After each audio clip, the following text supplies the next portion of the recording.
All right, Razorback fans, Tennessee Volunteer fans, potential gamblers looking to understand who's going to win this game. We're previewing Arkansas traveling to Tennessee to take on the Tennessee Volunteers, 4:15 Eastern, SEC Network. The line right now is 12 for Tennessee, and the over-under 69.5. They're expecting a huge offensive explosion. So, Hunter, what are you thinking in this game? It's a big one. Both teams coming off a bye. Arkansas, a much-needed bye after essentially a staff overhaul. Pittman gone. You promote Petrino to the interim head coaching position. And I think they've given him some reins from this staff overhaul where it feels like an interim plus, like a senior interim position where he's got a little bit more that from the trust he's built from being with the program for so long, in the history that they have. Tennessee in this one looking to get their get back from last year. This was a big game, 19-14. Arkansas took it to them, when they played in Fayetteville. Now here on the road. Yep. This is two good offenses and two questionable defenses right now. Yeah, that's the story of the game for anyone who watches SEC football or looking to learn more about these two teams. Right now, Tennessee's number 2 in the SEC when it comes to offensive yards per game, 547. And then Arkansas's number 4 in the SEC, 514 yards per game. Wouldn't expect a lot of coaching changes when you have that good of an offense for Arkansas, but it's obviously a symptom of the program and where it's been over the last couple seasons. But both these offenses have been very high-powered. And I'll give the nod a little bit to Tennessee just because they've done it against some better competition. Yeah, Tennessee has done it against better competition, and they're moving so fast, 28-minute deficit on time of possession on the season so far. It's because they trust their receivers in one-on-one matchups. They're airing it out. Aguilar has the most touchdowns in college football, over 20 air yards. He's ahead of a couple guys, Julian Sayin, Kevin Jennings. He's airing it out. We saw it in the Georgia game. I would be hesitant to give it the credit if it was in their weaker matchups. But we're talking, how he performed against Syracuse, Georgia, Mississippi State. They're airing the ball. They trust Chris Brazzell. They trust Mike Matthews. Arkansas, on the other hand, is really coming at the hands of Taylor Green, being able to do a little bit of everything. I think that he's compensating some for, potential hiccups that the offense has had. They're having some mistakes down the home stretch of games where they lose one-score games. That's been the story.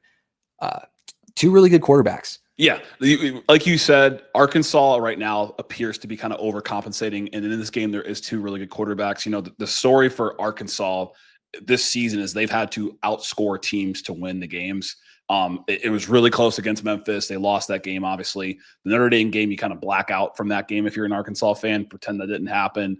But for Taylor Green, he's their 4th leading rusher in the SEC right now. He is one of the top 5 quarterbacks in the SEC from a passing yards perspective. He has had to be the guy.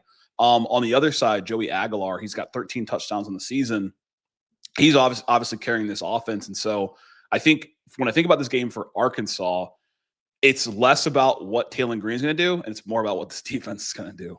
Yeah, I think the safety play is incredibly important from Arkansas. Tennessee loves to force those safeties into the middle, let their wideouts run deep routes on the sidelines, kind of force those safeties into the middle so they get those one-on-one matchups that worked against teams like Georgia with Chris Brazzell. So we'll see what happens there. You have big matchups with Keanu Neal, Connie Walker against, like I mentioned, Mike Matthews, Chris Brazzell. So how do those DBs match up? They have good running backs, but if Arkansas is able to shut down the pass and force it to be a more ground game, that works in Arkansas's favor, in my mind. But yeah, the Arkansas defense is the story of the game and how they may perform coming out of a bye week with staff overhauls. Did they have enough time to make enough changes to not look like the team that played against Notre Dame? Yeah, and I don't know, right? Right now Chris Brazzell leads the SEC in touchdowns, 7 touchdowns. He's got over 531 yards in the air. That's second in the SEC. We kind of saw this coming with Metcalf going to Michigan in the offseason for Arkansas at safety, and you see it in the defensive back play. They're having a hard time stopping the run. They're having a really hard time stopping the pass. They're last in the SEC in yards given up, 425 yards per game. I don't think they have an answer for Chris Brazzell. If they're going to win this game, it's going to have to be a shootout. Yeah. Now, to talk a little bit about Tennessee's offense and how that, if Arkansas doesn't have to play lights out, what could they potentially do to damper this Tennessee offense? They haven't found themselves in third downs very often. They're only having 12.8 third downs per game. That's 100th in the nation. They're moving the ball, like I said, really, really quickly, not finding themselves having to pick up yards in a must get a first situation. They were 5 for 12 against Georgia, 5 for 14 against Mississippi State. Those third down conversion percentages put them primarily in the back half of college football. So when these good teams are getting them in third and distance, it's working in their favor. Right. How can Arkansas put them in third downs? Easier said than done, but force them to run the ball, shut down some of those one-on-one matchups. That's the first step in Arkansas being competitive defensively. When it comes to forcing third down situations, Arkansas is going to have to improve how much they're giving up per play. And we talk, you can know the blueprint and what to do. It's a matter of doing it, right? It's so interesting to me because Xavier Sori's had a good season. He's got a ton of tackles. He's top 5 in the SEC, but they're letting up so many yards per play where it's 2nd and 4. It's 2nd and 2. Like, you're going to convert 2 first downs when that situation happens. What is to their advantage statistically from a Tennessee perspective is Tennessee's 14th in the SEC in defensive yards allowed per game. So if they're going to have to score to beat Arkansas and they have a shootout, there's more opportunities for them to get in these third down situations where Arkansas can potentially make stops. And those stats are coming against 2 quarterbacks, and no strays here, but Taylor Green is considerably better than both Blake Shapen and Gunnar Stockton. So, those stats that of Tennessee performing against those 2 quarterbacks, I'm taking Taylor Green to outperform those.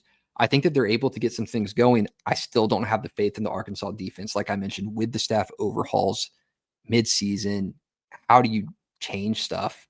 Interim head coach, more of an offensive guy, obviously. Did they do enough to stop this Tennessee team? I think they make some tweaks. I ultimately have Tennessee winning this game. I don't know if I'm going to take them to cover, but looking here at my final prediction, I'm going to take Tennessee 30-20. Yeah, I like Tennessee in this game. I think that it's going to be 35-14. I have them big in this game. I think they are able to kind of slow down this Arkansas defense or Arkansas offense. But I want to know what y'all think. We've been following the Razorbacks all season. We've been following the Tennessee Volunteers all season. Both these offenses look good. If you like content like this, go ahead and hit that subscribe button. Makes it easier for you to find our game previews, game recaps. Like this video, and as always, I'm Randall Dett Jr. We got Hunter Ziesman. This is the new SEC podcast.